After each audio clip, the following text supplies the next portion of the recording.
ખાંભામાં બનેલી આ સત્ય ઘટનાનો પ્રસંગ, અમરેલીની બાજુનું ખાંભા ગામ. પણ ખબર પડી ભોજાઈને કે બેન આવે છે, કઈક દેવું પડશે તો. અને એને કીધું ખંતાઈ જાઓ કે પણ મારી બેન છે કે વાત સાચી, પણ કઈક દેવું પડશે તમારે. અને સાહેબ પોતાનો માનો જણો ભાઈ હતો, એ દિવાલ આડો વયો ગયો. ભાઈ બેન આવી કે મારો ભાઈ નથી, કે બેન તમે હમણાં આવ્યા, પણ એ હમણાં ઘોડે ચડી નીકળી ગયા. એને નજરે જોયો મારો ભાઈ દિવાલ આડો હતાણો છે, પણ મારે બોલવું નથી.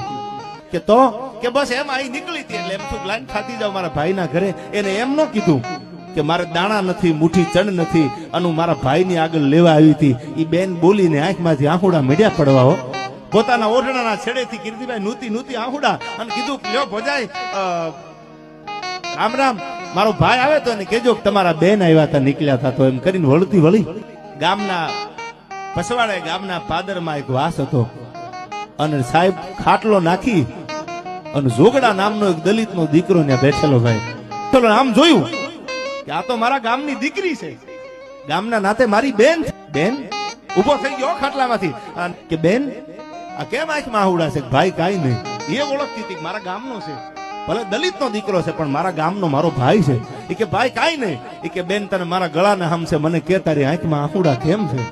અને તેથી ઓઠણાના છેડેથી આહુડા લૂંટતી લૂંટતી જે દીકરી હાલી જતી હતી, એને એટલું કીધું ભાઈ કેવાય એવું નથી, કે પણ બેન જો મને ભાઈ માનતી હો, અરે ગામના નાતે જો ભાઈ માનતી હો, તો તને મારા લોહીના હમશે મને કેતી જા બેન, મને કેતી જા. અને તેથી ઓઠણાના છેડે આહુડા નૂતી નૂતી રોતી રોતી એ બેન બોલે છે, ભાઈ ઘરની વાત બીજાને કરાય નહીં, પણ પીડા એ વાતની થઈ કે મારી ભોજાઈ ખોટું બોલે ને તો એનું મને દુઃખ ન લાગે, મારી ભાભી જો ખોટું બોલે તો એનું મને દુઃખ ન લાગે, પણ મારા ભાઈને મેં મારી નજરે દિવાલ આડા હંતાતા જોયો છે. હવે તો મારા પગની હેઠેથી ધરતી હરી જાય છે કે હવે જાવું ક્યાં મારે. અને મેં નક્કી કરી લીધું છે ખોળિયું ખાલી થઈ જાય તો મારા ભાઈના આંગણે હવે પાછી ન આવું.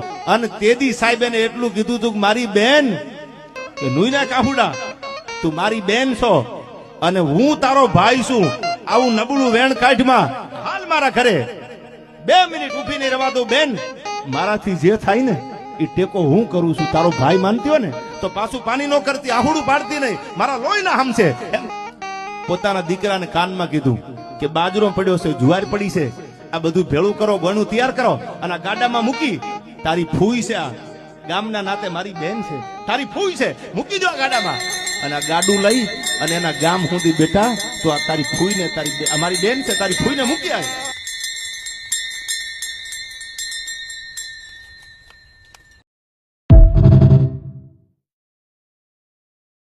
કે બાજરો પડ્યો છે, જુવાર પડી છે, આ બધું ભેળું કરો, ગણું તૈયાર કરો અને આ ગાડામાં મૂકી. તારી ફૂઈ છે, આ છે, મૂકી દો આ ગાડામાં. અને આ ગાડું લઈ અને એના ગામ સુધી બેટા તો ફૂઈને મૂકી આવે. કે હા બાપુ તમે કયો કરું. અને ગાડું જૂટ્યું ભાઈ, થોડા ઈંડા જેવા બળદિયા ગાડાની ડોકે ધોહારા નખાઈ ગયા. ગણું મૂકવામાં આવી, ઘઉંની, બાજરાની, જુવારની ગણું મૂકી. અને બેનને કીધું આ ઓઢણાના છેડે એ બાએ પૈસા જે ભેળા કર્યા હતા દલિતની દીકરીએ, એમાંથી એક નાની એવી 5ની નોટ કે 10ની નોટ કાઢી અને કીધું લ્યો બાપા જાદુ તો અમારાથી દેવાય કે ન દેવાય, પણ તમે અમારા ફળિયા એવા છો, તમે આ ગામના દીકરી છો, અમારા દીકરી છો, અમારી બેન છો, આ રાખી લો એમ કરીને હાથમાં પૈસા દીધા. ગાડામાં દીકરી બેઠી, વાત હવે સાંભળજો. બેનનું ઘર આવ્યું, ગામ આવ્યું, ગાડું ફૂકી ગયું. હવે આ બાજુ ઘટના કેવી બની સાંભળજો. આ બે બેઠા છે, પતિ પત્ની બે, એ વાતો કરે છે એ કે આજ ભગવાને આપણી આબરૂ રાખી દીધી હો. મારા ગામની દીકરી, મારા ગામની બેન જો રોતી રોતી આ પાદરમાંથી નીકળે અને મને ખબર ન હોત તો એ કેટલી દુખી થાત. આજ મને ખબર પડી, મારો ધર્મ ન ભૂલ્યો, મારો ભગવાન મારી ભેળે છે. પણ સાંભળી લે, એક વાત કહું તો એના ઘરવાળાને કહે છે શું વાત કરો છો? એ કે મેં તો મારા દીકરાને કીધું તું ગાડું લઈને જા, જુવારના દાણા જે કઈ આપણી આગળ છે એ બેનને આપી દીધું, પણ હવે તારું કઈ કહેવાનું થાય છે.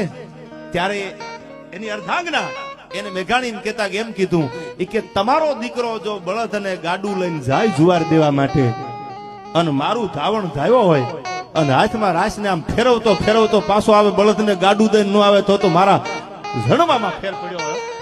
ગામની દીકરી છે માની અને ગાડું મોકલી દીધું અને એટલું કીધું કે ફૂઈ તમારી ખેતી છે? કે હા. કે બળદ ગાડું કે બળદ ખરા?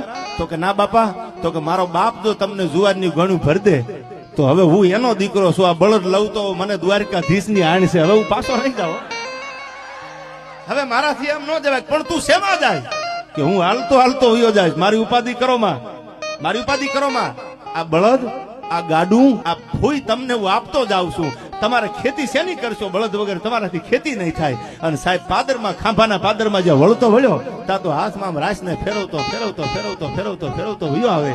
અને આ બાજુ પોતાના બાપની સાથી મળી આમ ગજગજ ફૂલાવા કે હવે વાત સાચી છે, હવે મારો દીકરો સાચો છે કે હું જો આપી દઉં અને એથી દોઢું જો દંડ ન આવે તો એની જનેતાના થાવણ લાગ્યા હોય. સાહેબ